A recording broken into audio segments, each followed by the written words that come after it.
हम किसी आरपीओ के मुलाजिम थे।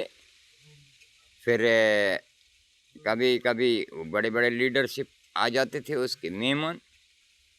फिर हमारा जो बड़ा इंचार्ज था, फिर वो हमें को आर्डर लगाता कि जल्दी जल्दी में ये काम ही करो, लेकिन बात थोड़ा सा बोलता था, यानी उसमें बातें ज़्यादा समझा के चला जाता था, यानी बात बोलने का भी उसको टाइम नहीं मिलता था।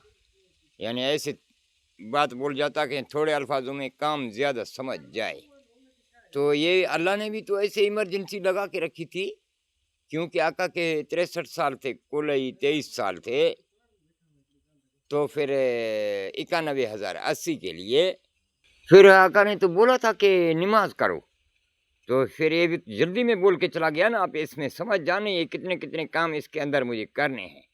नमाज बोला था, तो नमाज तो ये आसान है, ये बोला था निम का मतलब झुको, आज का मतलब आजिज़ी करो, यानी जल्दी करो झुको और कहाँ, यानी आज कर जल्दी करो झुको और आजिज़ी करो, यानी जल्दी करो, तेज़ी से उठा के ले जाओ और जल्दी में पहुंचाओ, यानी ये सामान की तेज़ी से बोला है, यानी ऐसे लगे रहो। के भिटाई ने बोला था ततिय थद ये कहा कान्हे वेल वेहण जी मता थी ऊंदा जो पेर न लाई फिरिए जो, यानी ऐसे स्पीड दे के रखा था। अल्लाह ने भी स्पीड दे के रखा था। बोला था कुतुबुल इल्म मिनल महद मिनल लहद, बोला था बेटा तेरी ज़िंदगी का कोई गारंटी नहीं है, अल्लाह को तेज़ी से ढूंढते रहना। फिर बोला था जल्दी में मिल के आका से अपनी जहाज़ का टिकट ओके करवाना। तो फिर यही बोला था कि क्योंकि जहाज़ का भी मुकर्रर टाइम होता है, पता नहीं कौन से दिन चला जाएगा। फिर ये ज़िंदगी का भी तो ऐसा है, मुकर्रर टाइम होता है, पता नहीं चलता है, एमरजेंसी में चला जाता है। तो बोला था कि नमाज है, यानी निम का मतलब है झुकना, आज का मतलब आजिज़ी करना। बोला था बेटा झुक के रहना और आजिज़ी करते रहना। पहले पहले का जिक्र भी तो ओम है। ये आम आम किस चीज़ को बोला जाता है? ये झुका हुआ रहता है दरख्त फ्रूट के वजह से, फिर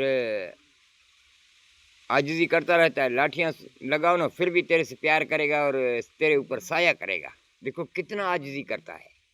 तो अल्लाह ने भी तो यही बोला था कि आजिज़ी करते रहो ना, सलामती सबका सलामती मांगो, आजिज़ी करते रहो। अल्फ लाम मीम किस चीज़ को बोला जाता है? कुरान में आया है। अल्फ तो यही वही आम का दरख्त है, अल्फ उसका पेड़, लाम उसकी लड़े, मीम उसका मेवा। फिर तुझे सलामती का बोला था और झुकने का, आजिज़ी का बोला था, या तुझे बोला था कि तू जानवर बन जा, जैसा तू सजदा देता है तो जानवर की सूरत बनता है। आका मदीना ने ऐसा बोला था बेटा जाके जानवर बन जा, बस जानवर इंसानियत के इल्मों से जानवर बन जा। यानी पैगंबर ने ये तुझे बोला था कि तू नमाज करता है, फिर जानवर का चेहरा अपने को बनाता है, जानवर भी झुक के घास खाता है, तू झुक के सजदा देता है।